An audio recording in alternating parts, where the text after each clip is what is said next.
જય માતાજી મિત્રો, મારી ચેનલ મમતાની રસોઈમાં તમારું સ્વાગત છે। આજે આપણે બનાવીશું આવનારા તહેવારો માટે બજારમાં મળે તેવી ઘટ અને એકદમ ક્રીમી બાસુંદી। તો અત્યારે બાસુંદી બનાવવા માટે મેં કઢાઈમાં 1 લીટર દૂધ લીધું છે, જે ફૂલ ફેટ દૂધ લીધું છે તે ઉમેરીશું।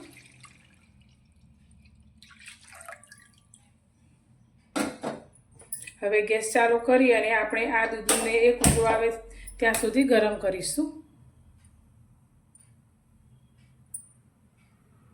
તો અત્યારે દૂધમાં એક ઉભરો આવી ગયો છે, તો ગેસની ફ્લેમ આપણે એકદમ સ્લો કરી દઈશું અને આ દૂધને આપણે ઉકળવા દઈશું। તો અત્યારે આપણે ફૂલ ફેટ દૂધ લીધું છે, એટલે જેમ જેમ દૂધ ઉકળશે તેમ સાઈડમાં આ મલાઈ ચોંટતી જશે, તેને આપણે દૂધની સાથે મિક્સ કરતા જઈશું અને આ દૂધને આપણે સારી રીતે ઉકાળવાનું છે। તો એકદમ બજાર જેવી ક્રીમી અને ઘટ આપણી આ બાસુંદી બને તેના માટે અત્યારે મેં 4 ચમચી મિલ્ક પાવડર લીધો છે, જે 10 રૂપિયાના પાઉચમાં આપણને મળી રહે છે। તો તેની અંદર આપણે ઠંડુ દૂધ ઉમેરી અને મિક્સ કરી લઈશું। તો તમે આની અંદર કોર્નફ્લાવર પણ ઉમેરી શકો છો, પણ તમે મિલ્ક પાવડર ઉમેરશો તો તમે ઉપવાસમાં પણ આ બાસુંદી ખાઈ શકો છો। તો દૂધને કટ કરવા માટે આપણે કોર્નફ્લાવરનો ઉપયોગ પણ કરી શકીએ છીએ। તો મિલ્ક પાવડરમાં આપણે ઠંડુ દૂધ ઉમેરી અને એકદમ સરસ રીતે મિક્સ કરી લઈશું।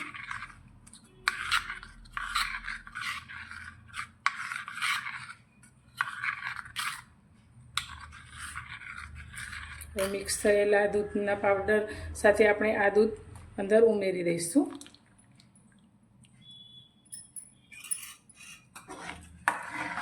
અને મીડિયમ ટુ સ્લો ગેસની ફ્લેમ પર આપણે હવે આ દૂધને સારી રીતે ઉકાળીશું।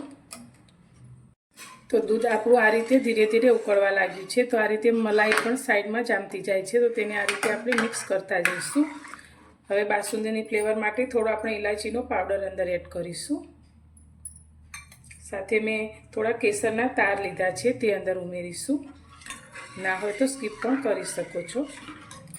આપણે થોડાક પિસ્તા અને બદામના ટુકડા લીધા છે તે ઉમેરીશું।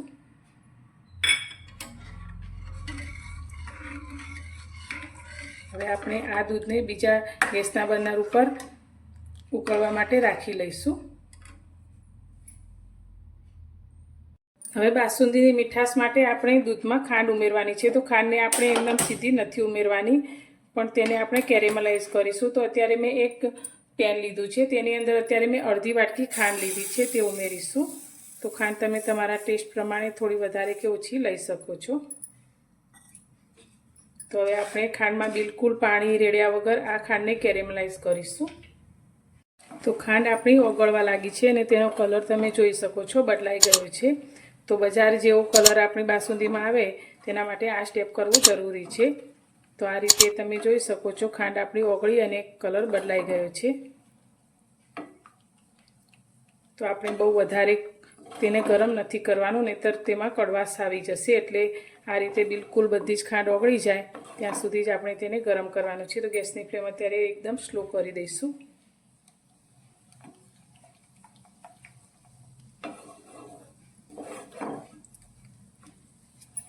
હવે સાઈડમાં આપણું જે દૂધ ઉકળે છે તેમાંથી આપણે 3-4 ચમચા જેટલું દૂધ પેનની અંદર લઈ લઈશું।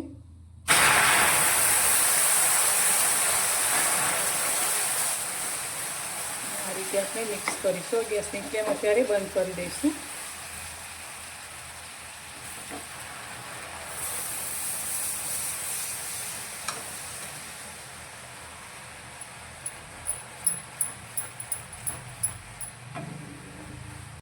તો આ બાજુ દૂધ પણ આપણું એકદમ સરસ રીતે ઉકળી અને ઘટ થવા લાગ્યું છે।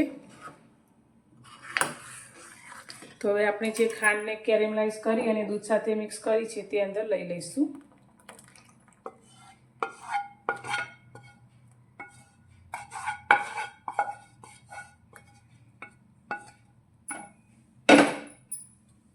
અને બધું જ સારી રીતે મિક્સ કરીશું। તો તમે જોઈ શકો છો, આપણો બાસુંદીનો કલર એકદમ સરસ રીતે બદલાઈ ગયો છે।